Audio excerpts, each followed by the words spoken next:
36, heresias. Então, como ele falou que a possibilidade de você plantar o joio e o trigo, os dois vão crescer pela mesma lei amparada divina, é para os dois, vai crescer os dois, em potencial ao qual você se dedicou. Se você se dedicou ao joio, vai nascer joio. Se dedicou ao trigo, vai nascer o trigo. Se não dedicou aos dois, nascerão também da mesma forma. Então, se a sementeira tem que ser observada, ele vai falar que, olha o próximo tema, heresias. Bem coerente, né? Então ele fala assim, e até importa que haja entre vós heresias, para que os que são sinceros se manifestem entre vós. Essa é uma das passagens que eu achei muito bonita. É uma carta, a primeira carta de Paulo aos Coríntios, no capítulo 11, no versículo 19. Eu achei bonita a fala de Paulo, porque ele está dando espaço para todo mundo. Essa é linda, porque normalmente a nossa sociedade nos cobra, nos imputa aquela ideia de luta, de briga, de discussão, de expulsar, de se apartar, de se afastar, né? De separação. Tudo hoje é separacionista. Então, e aqui a gente vê um texto que ele está querendo congregar todo mundo. Ele está dizendo assim, recebamos os hereges. Não está dizendo, una, persiga, cobre. Não, recebamos. Tem que ter espaço para os hereges. Com simpatia, com sorriso, com agrado. Falem livremente os materialistas. Tem que ter espaço para os materialistas falarem, pregarem, defenderem sua posição. Não importa, tem que ter espaço deles. Olha, nós estamos falando aqui da democracia espiritual. Ninguém se insurja contra os que duvidam. Aqueles que duvidam, que não acreditam em nada, que não acreditam em absolutamente. Não se insurja. Não vão contra eles, não falem deles, não perseguem eles, deixa eles falarem, que os descrentes possuam tribunais em vozes. Olha que legal. Tem que ter espaço para tudo. Porque ele está falando, isso é justo. Isso é justiça. Olha, o problema não são os que pensam diferente de nós. O problema é o que fazemos com as pessoas que pensam diferente de nós. E esse é o problema. Que uma pessoa pensa diferente de nós, isso faz parte da natureza como nós somos. Pensamos diferente, acreditamos em coisas diferentes, temos sonhos de maneira diferente, não somos iguais. E se não somos iguais, tem que haver espaço para todo mundo, porque Deus não escolheu seus filhos por este ou por aquele motivo. Ele nos criou. E antes dele nos criar, ele não perguntou que religião você vai ser. Ah, não vai ser espírita? Tem que morrer. Destrua. Ah, você vai ser evangélico? Não tem. Então ele criou os espíritos. Se nós somos diferentes, tem que haver espaço para nós nos expressarmos. Isso não é problema. Não é problema eu ouvir um discurso, por exemplo, aqui está falando, ó, dos descrentes. Deixa eles falarem, entender o que eles pensam, como que eles pensam, por que eles pensam. Isso é cultura para nós. Como eu digo, eu mesmo, às vezes no canal da televisão, vou em busca de ouvir teorias que muitas vezes são contra o espiritismo. Eu gosto de ouvir, porque é importante entender as pessoas, o que levam elas a pensar isso. Né? Porque, de repente, quanto mais eu entendo as pessoas que pensam diferente de mim, mais eu tenho certeza do que eu penso. Senão, eu fico inseguro. Imagina que você diz assim, eu tenho uma fé, eu tenho certeza. Eu sou espírita, por exemplo. Mas, de repente, numa festa, numa conversa, num diálogo, alguém conta algo que eu não sei, pronto, já estou duvidando. Agora já não sei o que espírito. Olha só, que fé é essa? Não é uma fé com sedimento de teoria, de conceito, de estudo. Não é isso? Então, a cada teoria que surge, a cada ideias novas que surgem, é importante nós irmos lá e ouvir essa versão. É importante porque cada vez que a pessoa vai falando, aí você vai entender, eu sei o que ele está pensando. Muitas vezes até foi nossa teoria antes de nos tornarmos. Tá. Mas aí que eu vou testar o meu conhecimento. Mas quando eu estudei, o Espiritismo já fala assim, que combate essa ideia, freia isso, responde aquele questionamento. E pronto, desligo a televisão e me sinto mais espírita do que antes. Como se eu tivesse mais certeza ainda. E nunca abalou. É importante nós termos essa diversidade de opiniões, de ideias. Isso nunca foi problema. Nunca. O problema é o que fazemos com os contrários. E o que os contrários fazem conosco. Essa guerra, essa destruição, essa perseguição, esse que é o problema. Só queremos paz, não é isso? Paz e harmonia.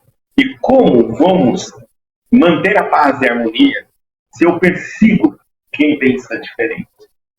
Se quem pensa diferente de mim me persegue, não haverá paz.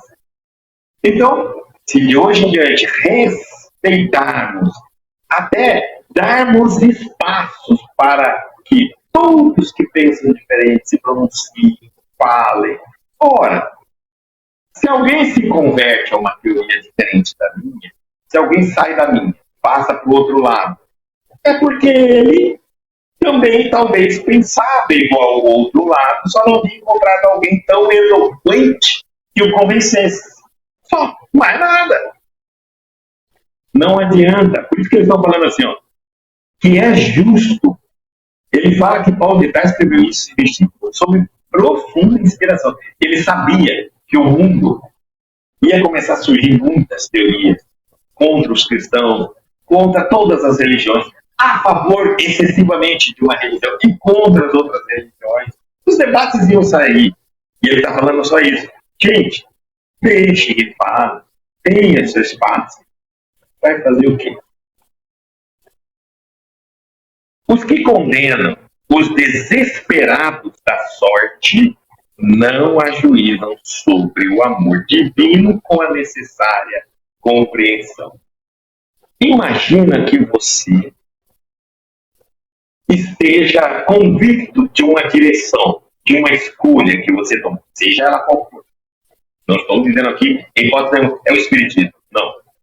Seja qual foi sua escolha, qual foi seu caminho. E, de repente, você vai a um local onde alguém está falando sobre um caminho diferente daquele que você escolheu. Ele está falando assim, se você tem certeza da sua escolha, que é o melhor, que a sua escolha te preenche, que a sua escolha te dá sentido na vida, por que você está perseguindo aquele que pensa diferente de você?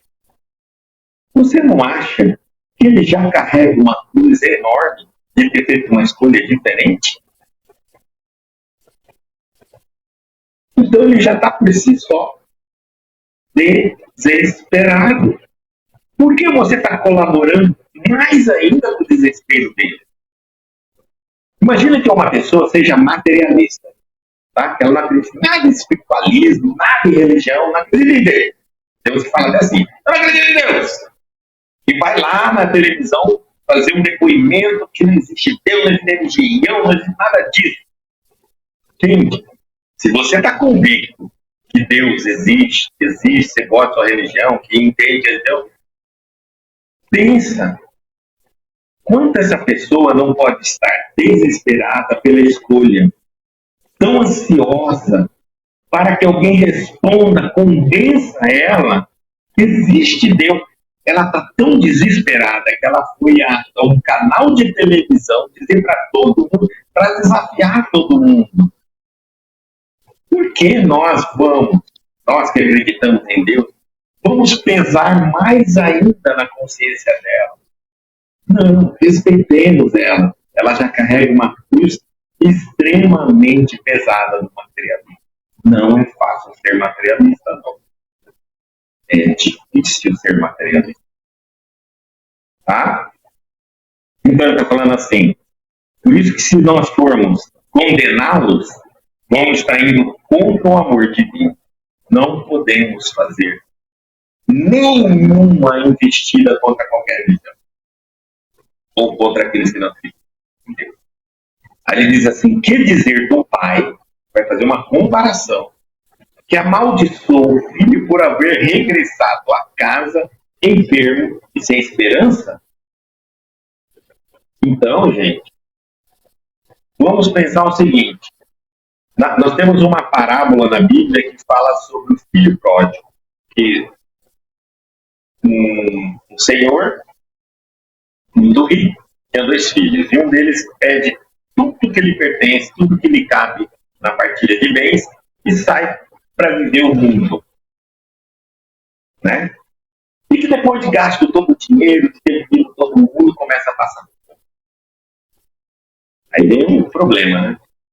Aí ele lembra que na casa dele, até os empregados do pai tinham uma vida melhor que a dele, atualmente, depois que ele gastou todo o dinheiro. Então ele tem uma ideia de voltar para a casa do pai e é recebido pelo pai com toda a alegria, todo o amor, e o pai manda até fazer uma festa para recebê-lo. Mas o filho que não deixou o pai nunca, que não fez isso que o filho fez, enciumou que o pai começou a dar festa, recebeu o filho ingrato, se enciumou. Essa é uma parábola que dá de fazer uma palestra sobre ela. Estou tentando passá-la da maneira mais rápida para nós. Mas, o que ele quer dizer? Gente, quando nos afastamos de Deus, se eu me torno materialista, começo a dizer, por exemplo, que Deus não existe, que eu me afastei de Deus, tá bom? O que o pai quer?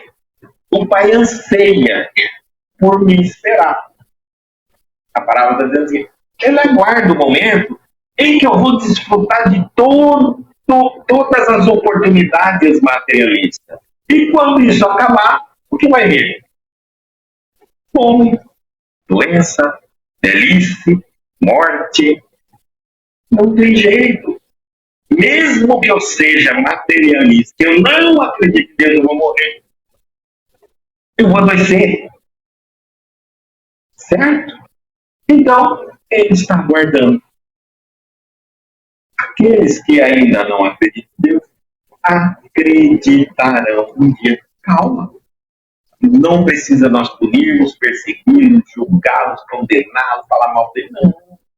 Ele é o pai. E pense em ser assim. Como o pai anseia por você. Está te aguardando.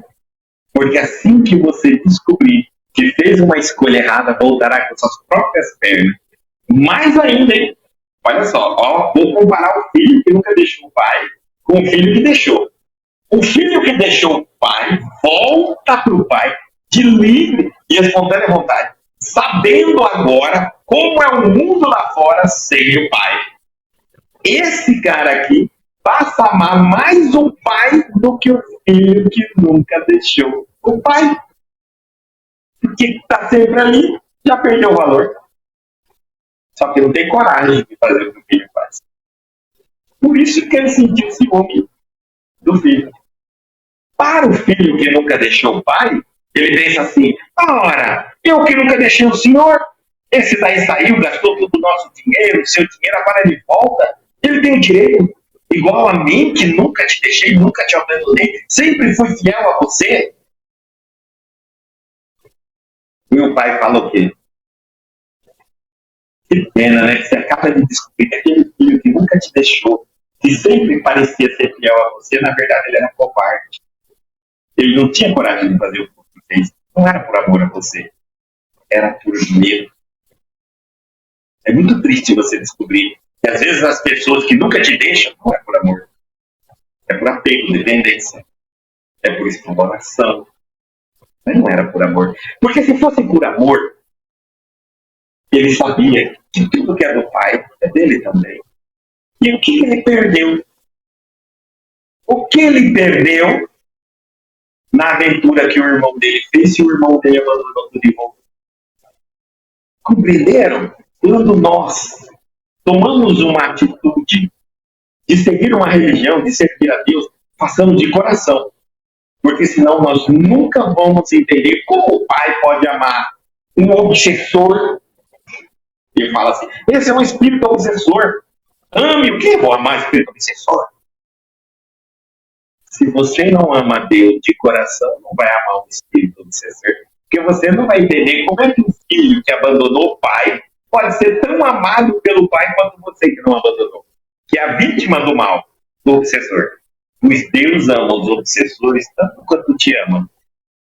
E anseia muito por um obsessor voltar para a casa dele, para o coração dele. Descobrir que o que ele está fazendo é a chamada vingança, maldade, está errado. O que ele tinha que ter desenvolvido era o amor. Se o diabo existisse, essa parábola mata o diabo. Porque se o diabo existisse, se Satanás existisse, Deus está aguardando ele com os braços enormes abertos.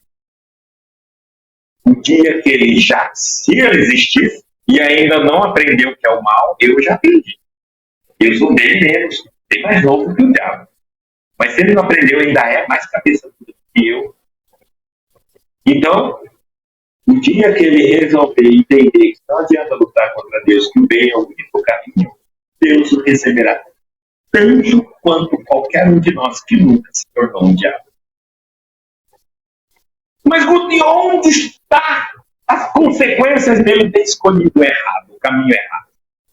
Ué, o filho, a parábola do filho pródigo diz que aquele filho, quando escolheu deixar o pai, não passou fome, não foi humilhado, não conseguiu trabalho, só trabalhos horríveis.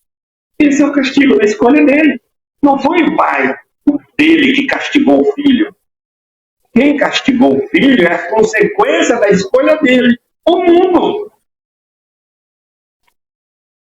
Então qual é a vantagem do filho que ficou com o pai? Não foi castigado, não passou fome, nunca passou fome. Nunca fez trabalhos miseráveis e nunca passou necessidade. Gente, servir a Deus não significa que você vai ganhar algo. Servir a Deus é um ato de consciência, de estar em paz com o teu próprio coração, com a tua própria fé. Você não vai ganhar nada, em absolutamente nada mais do que o mal. Parece difícil isso que eu estou falando. Porque a gente pensa assim, se eu servir a Deus, eu vou ganhar algo melhor que o mal. Não, gente. Deus ama o mal como ama o bem. Se o bem escolheu Deus por livre e espontânea vontade, por amor, já está no bem e já terá as consequências da sua escolha, que é o bem. E o mal já está pagando um preço caríssimo pelas escolhas de ter escolhido. O mal não precisa mais ser julgado, não precisa mais ser punido, não precisa mais ser castigado. Ele precisa ser amado. E nosso trabalho, como cristão, é amar o mal.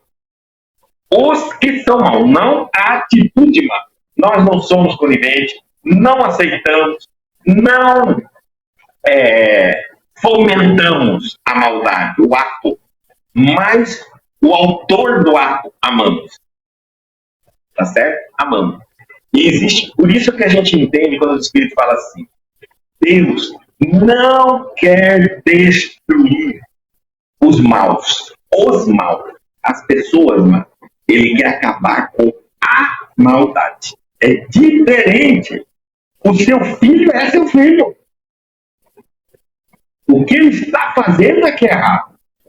Deixa de fazer o errado, continua filho e faz o certo. É isso. Simples assim. E nós nunca devemos estar ao lado do Pai, amando o Pai, seguindo uma religião porque temos medo do demônio, medo de Satanás, medo do escuro, medo do espírito mal, medo de morrer, medo de adoecer, medo de sofrer, porque isso não é amor. Isso é medo. Você só ama quando não tem medo. Amar é uma escolha livre e de consciência. O mal que deseja seguir Jesus ama mais Jesus do que aquele que nunca deixou de seguir Jesus, que tem pavor do mal. Pode ter certeza disso. Olha Paulo de Tarso. Quando converteu-se no cristianismo, foi o maior cristão que nós temos notícia dele. E que muitos apóstolos de Jesus não chegou aos pés de Paulo de Tarso. Da onde veio Paulo de Tarso, se não perseguidor dos cristãos? Tá vendo? Experiência, gente, é uma coisa muito importante. O mal, com consciência, às vezes, se torna um homem bom muito melhor do que aquele que sempre se diz bom por medo do mal. Porque aquele que se diz bom por medo do mal, o dia que tiver uma oportunidade de fazer o mal, sem consequências, você pode esquecer. Vai ser pior que o homem mau que virou bom. Compreenderam isso? Às vezes a gente é iludido, né? Por isso que a gente vê aquelas pessoas boas, aparentemente boas, fazendo bem. De repente, quando faz o mal também. É terrível. Então não eram bons. Tinham medo do mal. Tá certo? Era diferente.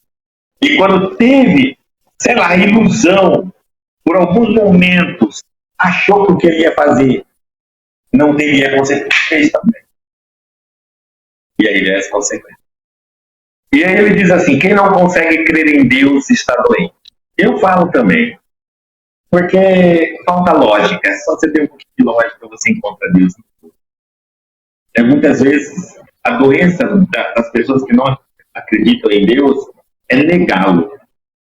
E não é fácil negar Deus. Há muitas coisas que sem Deus não há explicação.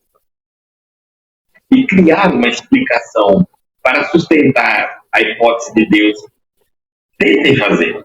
Não é simples. Não completa. Então eu acho que essas pessoas sofrem bastante. E por isso oramos pelas pessoas que não creem em Deus. Nessa condição, a palavra dos desesperados é sincera. Ele está falando assim, olha a sinceridade. Quando você vê uma pessoa discursar de uma ideia diferente da tua, de uma opinião diferente da tua, de uma colocação diferente da tua, lembre-se que ela está ali porque ela está sendo sincera com ela.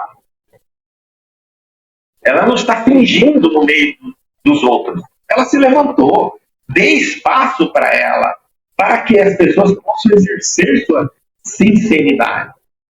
Porque toda vez que a gente oprime, persegue, pune as pessoas que pensam diferente, você está obrigando as pessoas a fingirem para não sofrerem a punição, a perseguição. Elas calam ou fingem estar do seu lado, pensar do seu jeito. E isso é pior, porque você não sabe mais quem está do seu lado daqui a tempo. Quem pensa igual a você e quem não pensa. Não é melhor você abrir e dizer assim, esse espaço aqui é para os que pensam diferente, aquele outro espaço é para quem pensa diferente de mim. E vai dando quanto mais espaço, porque as pessoas vão lá e dizem o que elas são, o que elas têm. Elas estão jogando para você, estão contribuindo com a sociedade com uma virtude, sinceridade. E como eu posso punir uma pessoa com sinceridade? Pela sinceridade que ela fez? Não posso. Então, nessa condição, a palavra do desesperado é sincera, por partir de almas vazias. Olha, não importa como elas estão por dentro, aqui no caso está vazio, mas elas estão falando que está vazia. Quem pode entender, quem pode ouvir, que ouça. Entenda o discurso dela. Tem gritos de socorro, por mais dissimulado que esses gritos pareçam. Por mais que a pessoa simule, ela está desesperada. Ele está falando assim, ó, sobre a capa, algumas pessoas estão gritando socorro sobre a capa brilhante dos conceitos filosóficos ou científicos do mundo. Tem pessoas que estão gritando assim, me ajuda a encontrar Deus. Me ajuda a ter fé.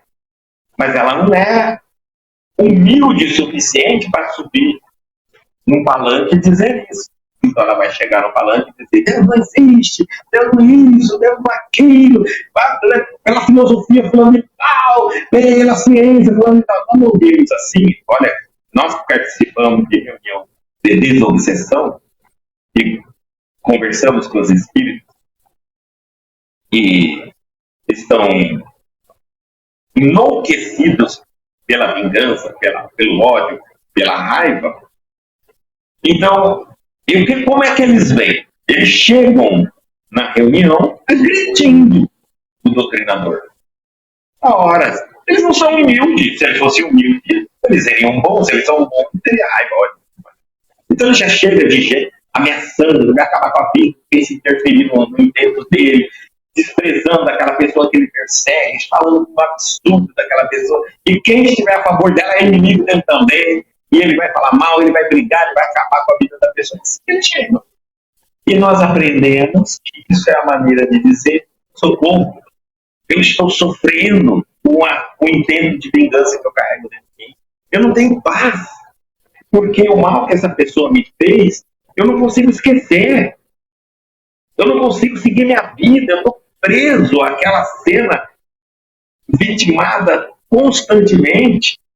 Me ajudem a sair disso. E eu acredito que só me vingando, só hora que eu ver essa pessoa na língua mesmo, é que eu vou me libertar, vou voltar a sentir paz, vou voltar a ter tranquilidade no meu coração.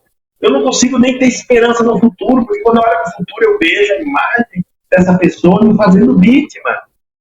Isso é um sofrimento terrível que eles carregam. E nós entendemos assim. Por isso nós não chegamos num obsessor e dizemos, como que você não tem vergonha? Você não pode fazer isso, você não vai isso. Ele já está carregando a cruz enorme da vingança. As consequências gigantes de não ter paz, de não ter harmonia. E nós vamos pesar mais isso no coração dele? Não. Acolhemos ele dizendo que nós o amamos, que nós entendemos a raiva, o ódio dele, mas que ele deve se libertar daquele sentimento que está provocando todo esse desequilíbrio. Ele mesmo está colhendo o desequilíbrio que plantou. E que Deus, que ele não acredita que exista, porque permitiu que alguém fizesse mal a ele, existe. E quer mostrar, provar a existência dele, desde que ele pare de plantar as consequências da vingança. Porque enquanto ele estiver se atolando na lama da vingança, não é possível sentir o amor de Deus. Mas que se ele se permitir, ele vai conseguir entender que a vida continua e que ele não passou em justiça. Compreendeu? Então, nós vamos aprendendo a acolher as pessoas que pensam diferente de nós, que se dizem inimigas, que se dizem nossos perseguidores, que são chamados adversários. Não são. Ainda que os infelizes, está chamando ele dessa ordem, nos ataquem, seus esforços inúteis redundam a benefício de todos, possibilitando a seleção dos valores legítimos na obra iniciada. Mas vamos supor que aquele mal você não consiga convencer aquela pessoa que pensa diferente de você, aquela pessoa que se diz seu inimigo, aquela pessoa que é o seu adversário. Não tem problema. Porque tudo que ela fizer, o mal que ela fizer e te atingir, você merece. Não esqueça disso. Há um merecimento na atribuição de Deus. Merecimento é que você preparou para receber. E pensa assim, se alguém conseguiu um intento contra mim, Não é porque ele tem mais poder, é porque eu mereço. E se não fosse ele, seria outro. Porque o que não falta é de gente mal para me fazer maldade. Tá certo? O que eu quero dizer é o seguinte: se alguém atirou um ovo e me acertou, o ovo, não é porque ele tem o poder de atirar ovo. Qualquer pessoa atira ovo. E pode atirar. Agora, se ele acertou, é porque eu mereço. Vontade é outra história. Vontade de executar uma ação contra mim, todos podem ter, milhões de pessoas podem ter. O mal existe. É necessário. Não é isso? O escândalo. É necessário escândalo. Mas ai daquele por que é o escândalo. Mas é necessário. O mal existe. E por que o mal existe? Porque o escândalo existe. Porque tem muitos devedores. Quando não houver mais devedor, o mal desaparece. Porque ele não funciona mais. Vamos dizer assim. Vamos colocar um exemplo assim. Que todo mundo que fizer qualquer maldade merece receber uma ovada na cabeça. Uma ovada. E que todos podem jogar ovos. E que o ovo é o que não falta. A humanidade inteira se ovaria. Nós estaríamos todo mundo precado. Quem daqui não vai levar um? Não merece levar um. E quem daqui não pode jogar um ovo em alguém? E quem quer que ele jogue, você não pode nem saber porque jogou, mas que ele sabe porque ele levou. O ovo ele sabe. Ele sabe o mal que ele fez. Você pode não saber. Mas que todos nós merecemos as nossas ovadas, merecemos. Esse é o mal. Por isso é necessário o escândalo. Agora, ai daquele, porque eu podia ou não jogar o ovo nos outros. Aí eu tenho direito a escolher o livre-arbítrio. Se eu joguei, bom, agora eu faço parte daqueles que também merecem receber. Mas se eu decidir, eu sei que fulano merece o ovado, mas eu não vou jogar. Porque quem tem que cobrar dele é Deus, e não eu. Larga o ovo no chão e passa dali em diante não merecer mais as ovadas. E é assim que funcionam as nossas leis. Então, o mal é inútil. Mesmo quando ele pareça ter alcançado o sucesso. É inútil. Porque o que o mal faz quando ele alcança um sucesso? Quando ele avança? Quando ele aparentemente vence? Ele demonstra ao bem que o bem está muito tímido. Que está faltando ações do bem para equilibrar o mal. O mal só desce quando o bem recua. Porque na lei do universo, as pirâmides não são de cabeça para baixo, onde a base da pirâmide é a bondade, é o bem, e o mal é o ápice. Como é que o mal está vencendo? Quando os bons recuam, param de fazer, não fazem nada, se escondem, se intimidam. Aí o mal vence. Quando o mal vence, os bons acordam e falam: peraí, mas por que nós estamos recuando? Por que nós estamos com medo?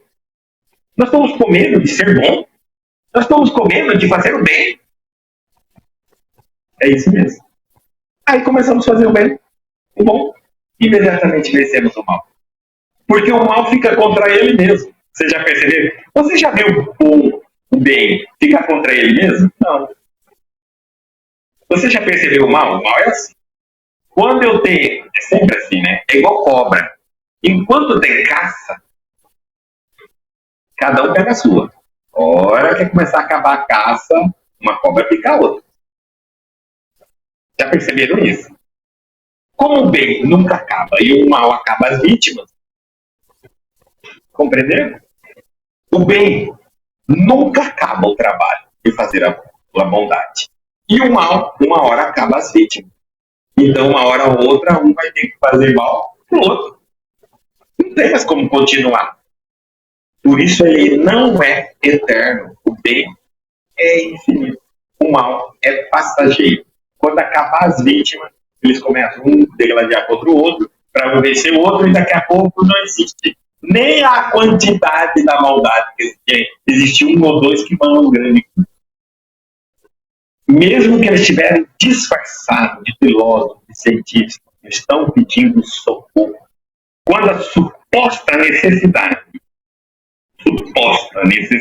de ministrarmos fé aos negadores, esqueçamos a presunção de satisfazê-lo, guardando conosco a certeza de que Deus tem muito a dar. Gente, se você encontrar alguém separado de Deus, alguém que pensa, ou alguém que pensa diferente de você, escolhendo outro caminho que chega até Deus, tá? Olha, a gente não pode falar que todo mundo que é diferente de nós está contra Deus. Então, se você encontrar alguém que separou-se de Deus, ou encontrar uma pessoa que pensa diferente do seu caminho escolhido, você não tente. Se você quiser ministrar a fé, ministre. Tenta explicar, auxiliar, mas não carrega a presunção de satisfazer. Está bem claro. Você não vai atender essa pessoa. Tá? Então, por que ele está falando isso? Para não haver briga, guerra. Eu falo assim, não, eu vou lá porque eu quero explicar.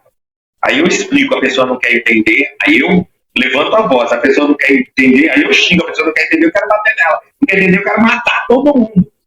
Então, não carregue a presunção de satisfazer. Pronto. Se você quer ensinar, ensina. Mas, por favor, não cobre do outro que ele tem que entender. Dando com a certeza que Deus tem muito a dar. Aos que não acreditam em Deus, Deus tem muito a dar a ele ainda, para que ele possa acreditar em Deus. Porque Deus não vai abandoná-lo, só porque não acredita em Deus. Aos que acreditam em Deus e pensam diferente de você, também. E a você, também, Deus também muito a dar. Então, todos estão na mão de Deus. Essa lição está muito como o nosso momento que nós estamos vivendo, inclusive, no Brasil. Recebamos como irmãos e estejamos convictos de que o Pai fará o resto. Tá vendo? Bem claro, como nós, bem cristalino, não é?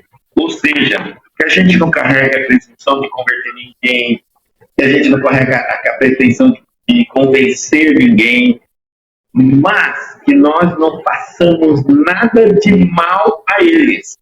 Por esse motivo, de que, porque eles pensam diferente, porque eles são diferentes, tem que ser perseguido, tem que ser feito uma punição, um castigo. Deixa-os serem livres. São nossos irmãos. Têm o direito de pensar diferente. O que eles não têm direito, como nós não temos direito, é de fazer algo contra eles e nem eles contra nós. É de brigarmos, de lutarmos, de nos agredirmos, de impor uma vontade ao outro. É isso que não dá direito e é isso que dá o problema. Se não houver isso, o resto a gente aprende a conviver, mantendo a paz e a harmonia.